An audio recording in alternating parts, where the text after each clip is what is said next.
Ancien Testament.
Noé.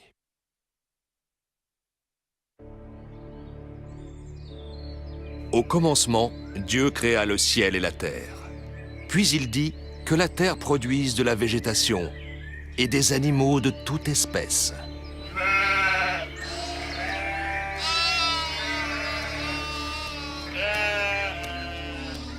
Ensuite, Dieu créa l'homme et la femme.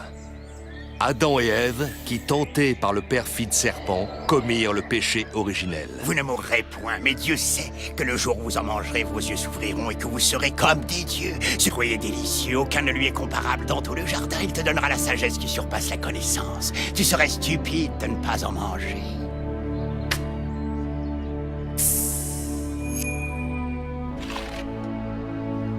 Oh!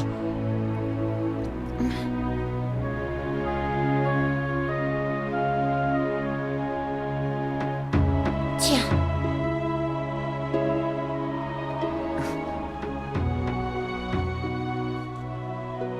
Pour les punir, Dieu chassa Adam et Ève du jardin d'Éden.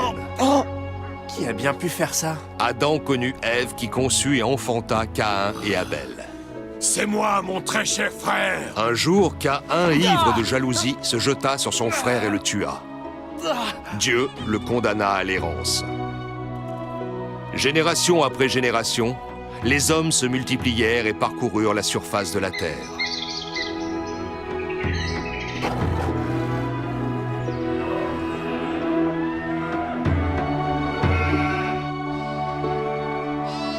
Certains humains, regroupés en tribus, vivaient en nomades. D'autres avaient fondé des villes gouvernées par de puissants dirigeants. Un patriarche, fondateur ou descendant d'une grande famille, se trouvait à la tête de chaque tribu. Celle-ci se composait de sa femme, de ses enfants et de leurs femmes, de ses petits-enfants, de ses neveux et nièces et de ses esclaves. Certains hommes ne vénéraient pas Yahvé. Ils adoraient d'autres dieux ou encore des idoles. Parfois même, ils rendaient culte au soleil, à la lune ou aux étoiles.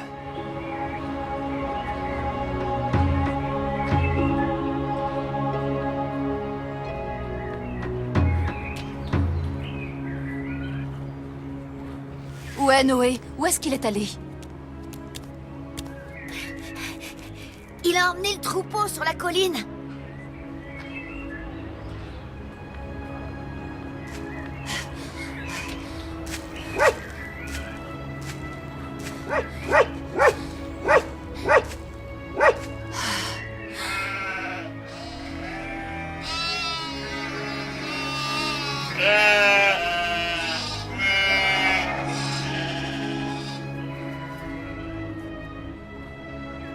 Seigneur, je vous en supplie, ne faites pas cela. Renoncez, Seigneur. Écoute-moi, Noé, mon fidèle serviteur.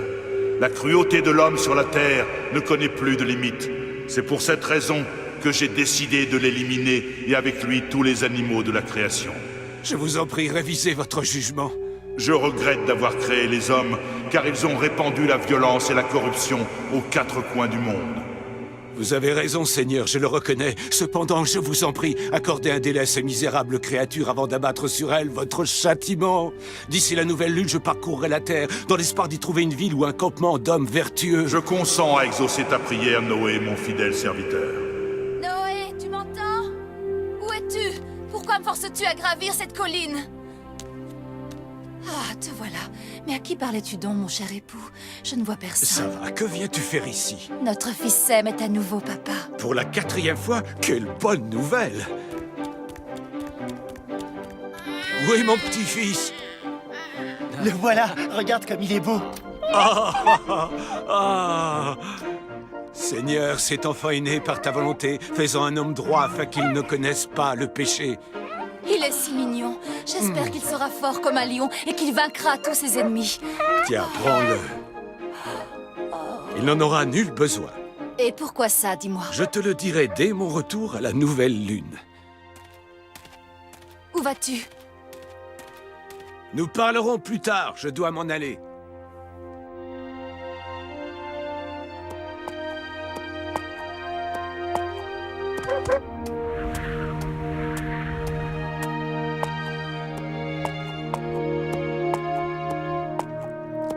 Va-t'en, fiche le camp, tu m'entends? Et ne t'avise pas de revenir. On ne veut pas de toi ici. C'est bien clair? C'est chez moi maintenant.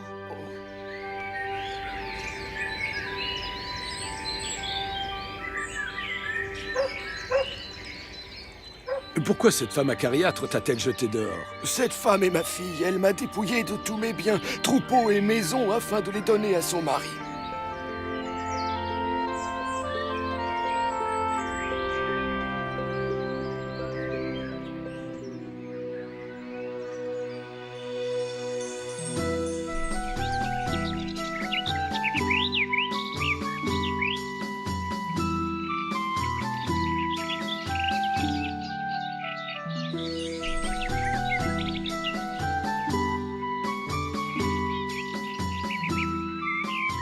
Dis-moi, combien me demanderais-tu en échange d'1 millier de chevaux?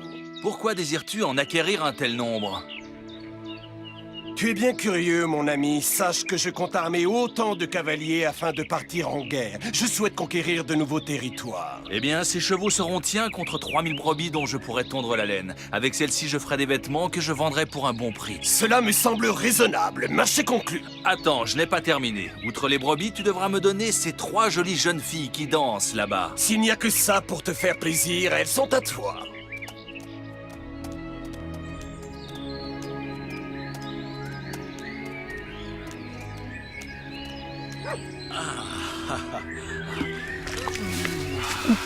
Détroussons ce vieil homme et emparons-nous de son âne.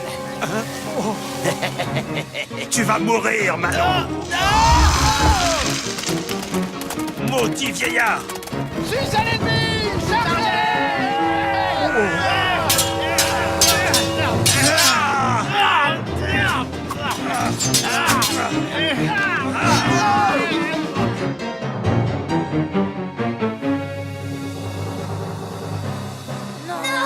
Attends, ne les fouette pas. Ils n'ont pas payé leur dette, alors maintenant, ils m'appartiennent et je fais d'eux ce que je veux. Mais si tu désires les acheter... Soit, quel prix demandes-tu pour cette famille? J'ai déjà vendu les adultes à un fermier, mais si tu veux les enfants, il me les a laissés parce qu'ils mangent trop et ne sont pas assez travailleurs. Très bien, je les prends. Ainsi aurais-je au moins sauvé ces 2 petits et l'obligeance de les installer sur le dos de mon âne. Tiens.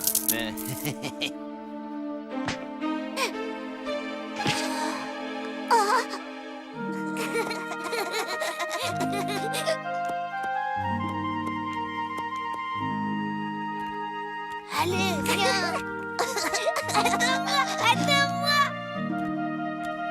Bonjour, qu'est-ce qui t'amène ici, dis-moi, que me veux-tu?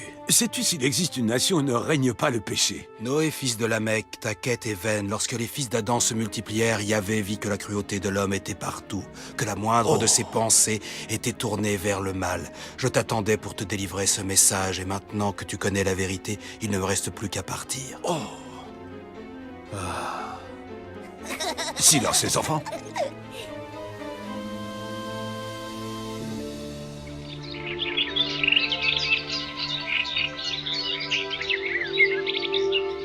Noé,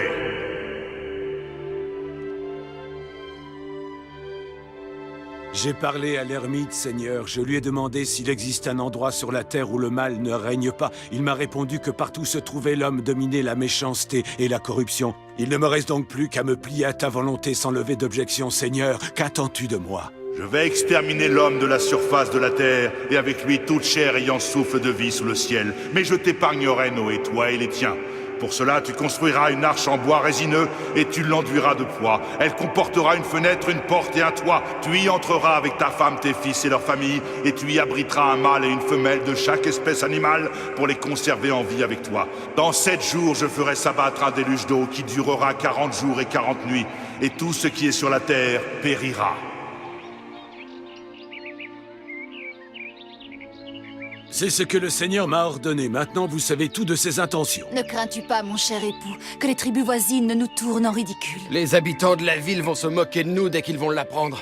Et comment nous y prendrons-nous pour construire cette arche, père, puisque nous sommes ignorants en la matière? Le Seigneur m'a donné des instructions très précises. Personne ne met en doute ta dévotion envers Yahvé, pas plus que la sagesse de ton jugement. Mais ta réputation pâtira de cette histoire. Femme, ma réputation importe peu. Seule compte la parole du Seigneur notre Dieu. Père, Yahvé t'a-t-il dit où nous sommes censés construire l'arche?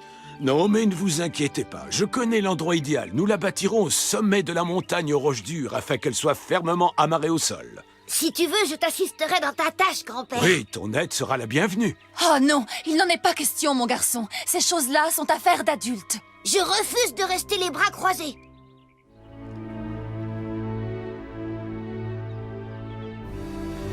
Pour celui qui sait quel est son devoir, tout est simple dans la vie, mes enfants. C'est pour cela que j'ai toujours scrupuleusement respecté la volonté du Seigneur chaque jour de ma modeste existence et que je continuerai à suivre ses doigts jusqu'au dernier souffle qu'il m'accordera. Et j'entends que les membres de ma famille en fassent de même. Nous avons toujours écouté tes conseils avisés et cela ne changera pas. Tu es un homme sage, grand-père.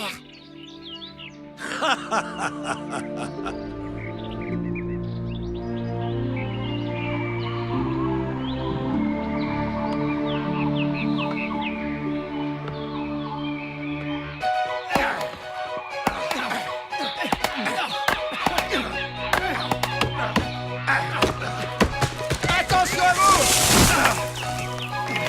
Attention!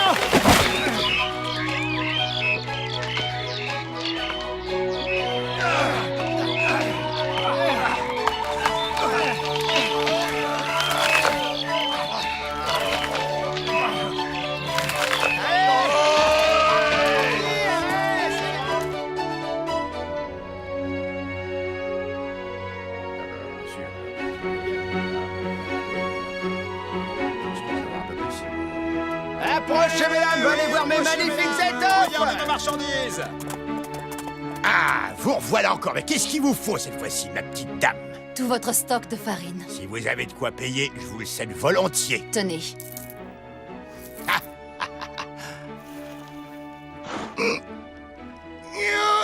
Et voilà.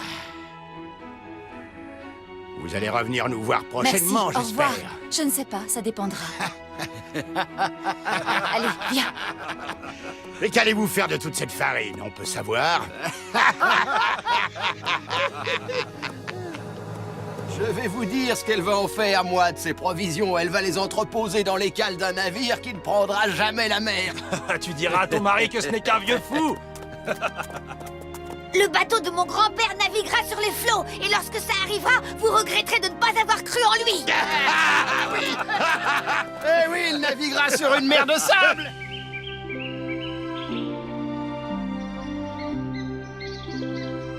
Courage, mes amis! Nous viendrons bientôt à bout de notre tâche!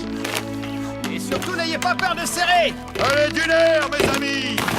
Remuez bien la poix, il ne faut pas qu'elle sèche dans les jarres! Oui, c'est bien. Tiens, voilà encore. Eh, merci. Ne lésinez pas sur la quantité. C'est du bon travail! Continuez comme ça! Allez!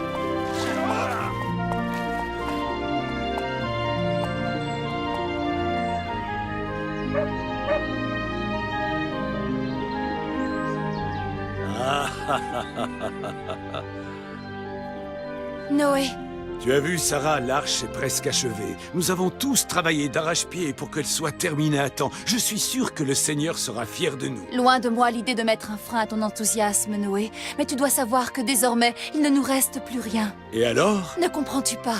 Nous avons renoncé à tout pour construire cette arche. Nos tentes, nos étoffes, nos chevaux, nos brebis, tout ce que nous possédions. Comment allons-nous survivre? Tout ce dur labeur aura été peine perdue. Tais-toi, infâme. Comment oses-tu parler de la sorte? Tu devrais avoir honte de douter de la parole du Seigneur.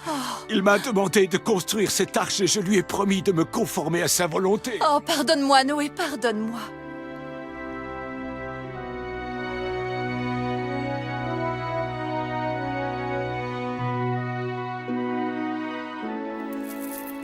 Presque tous se sont acquittés de la taxe et ceux qui n'ont pas payé seront vendus comme esclaves. Je m'en réjouis. La perception s'élève à 18 pièces de bronze et 2 pièces d'or. Dis-moi donc, qu'en est-il de ce vieux fou qui s'est lancé dans la construction d'une arche? A-t-il payé l'impôt, lui aussi? Oui, il est tout juste parvenu à en réunir le montant. Sais-tu où il a trouvé l'argent? Il a dû vendre tout ce qu'il avait. Et comment fera-t-il pour payer la prochaine levée? Il n'aura d'autre choix que de troquer les membres de sa tribu sur le marché aux esclaves. Il en tirera quelques devises qui lui permettront de subvenir à ses besoins pendant un temps.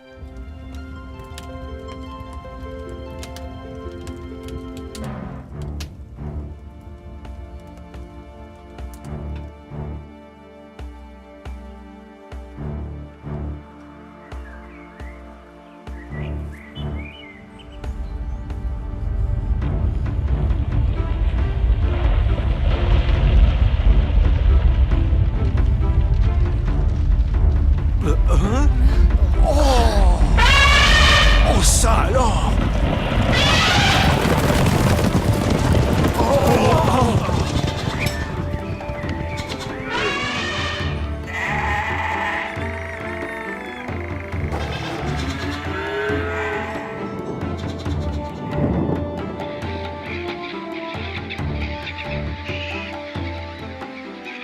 Mais comment allons-nous faire, grand-père? Ces animaux sont sauvages. Ne t'inquiète pas, Yahvé les rendra dociles. Venez tous, il est grand temps d'embarquer. Le déluge annoncé par le Seigneur est arrivé. Allez-y, dépêchez-vous, dépêchez-vous.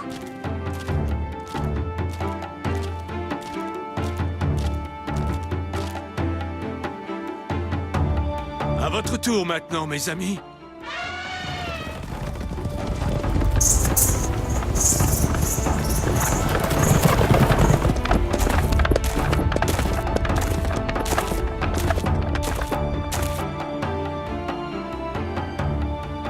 Sont-ils tous à bord? Non, pas tout à fait, nous en attendons encore.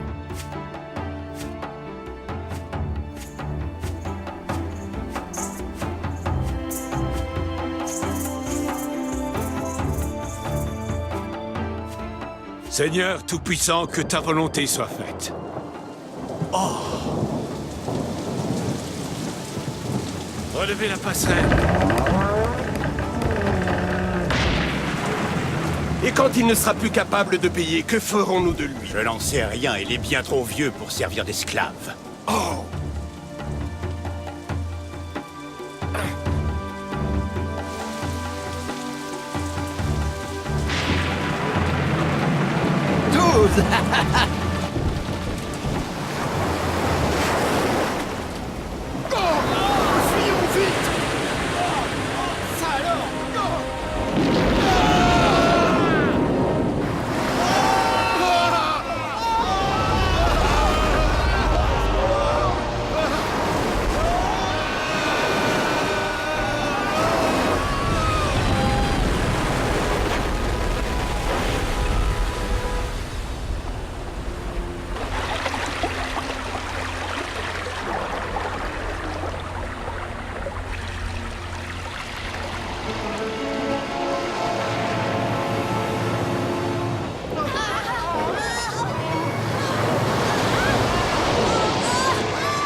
Que fais-tu, Cham? Excuse-moi, père, J'ai promis à Yahvé que nous respecterions sa volonté et nous resterons dans l'arche jusqu'à ce qu'il nous envoie un signe. Calme-toi, père, je ne faisais que jeter un œil. Je ne comprends pas, il n'y a pas de mal à cela tout de même. J'ai fait une promesse. J'ai engagé notre parole devant le Tout-Puissant. Est-ce que cela n'a aucun sens pour toi? Je te demande pardon, père.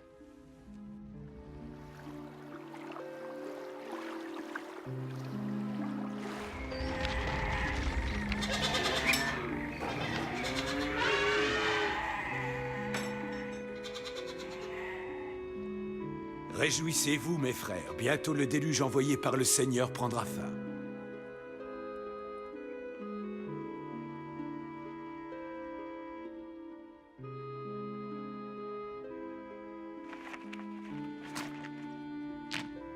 Noé, nous sommes presque à court de pain. Tranquillise-toi, ma douce Sarah. Cela suffira largement à apaiser notre faim.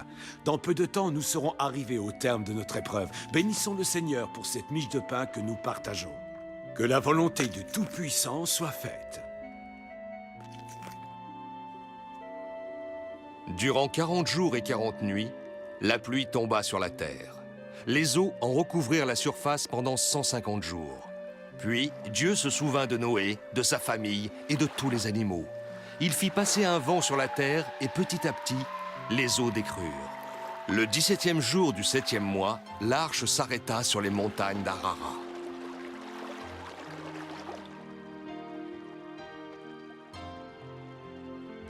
Bien. Envole-toi, mon ami.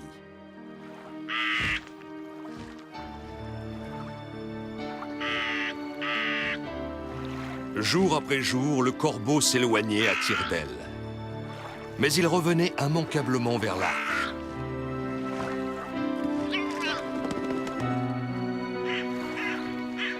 Un jour, cependant, le corbeau ne rentra pas. Le niveau des eaux avait baissé. Noé comprit que le moment était enfin venu. Il décida d'envoyer une colombe.